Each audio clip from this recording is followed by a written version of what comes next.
મારું નામ નૈસર્ગી જોશી છે. હું પનઘટ કલા કેન્દ્ર સાથે છેલ્લા 15 વર્ષથી જોડાયેલી છું.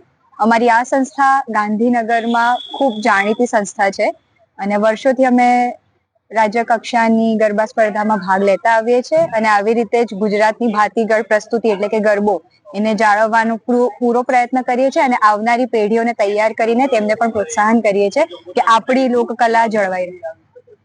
તમારા ગ્રુપમાં કેટલા તમે છો, કેટલા કરવાના છો અને તમારા ગ્રુપનું નામ શું છે? ઓકે, અમારા ગ્રુપનું નામ પનઘટ કલા કેન્દ્ર છે અને અમે લગભગ 24 થી 25 છોકરીઓ હાલમાં પનઘટ કલા કેન્દ્ર સાથે સંકળાયેલી છે અને અમે આજે પ્રાચીન અને અર્વાચીન ગરબા એની રજૂઆત કરવાના છે અને એની સાથે આ અમારું એક ગ્રુપ પરફોર્મન્સ છે જેમાં અમે પોતે ગાઈને પોતે ગરબે ઝૂમીશું. તમને અહીં વ્યવસ્થા કેવી લાગી છે? અહીંની વ્યવસ્થા ખૂબ જ સરસ છે.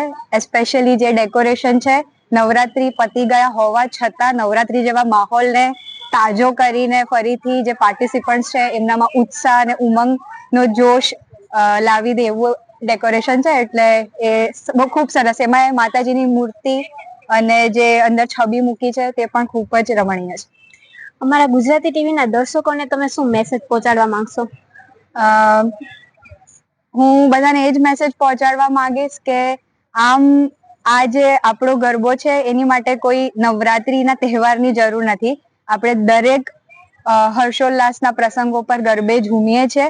તો આ જ્યારે રાજકોટમાં આજે હેમુ ગઢવી હોલમાં જ્યારે આ સ્પર્ધા યોજાઈ રહી છે તો જે દર્શકો રાજકોટમાં હોય કે જેને જરાક પણ આ પર્ટિક્યુલર કૃતિમાં કે આ પર્ટિક્યુલર ફોક ડાન્સીસ ને આમાં ઇન્ટરેસ્ટ હોય તો પ્લીઝ બધા જોવા આવો અને દરેક પાર્ટિસિપન્ટ્સને પ્રોત્સાહન કરો. Thank you.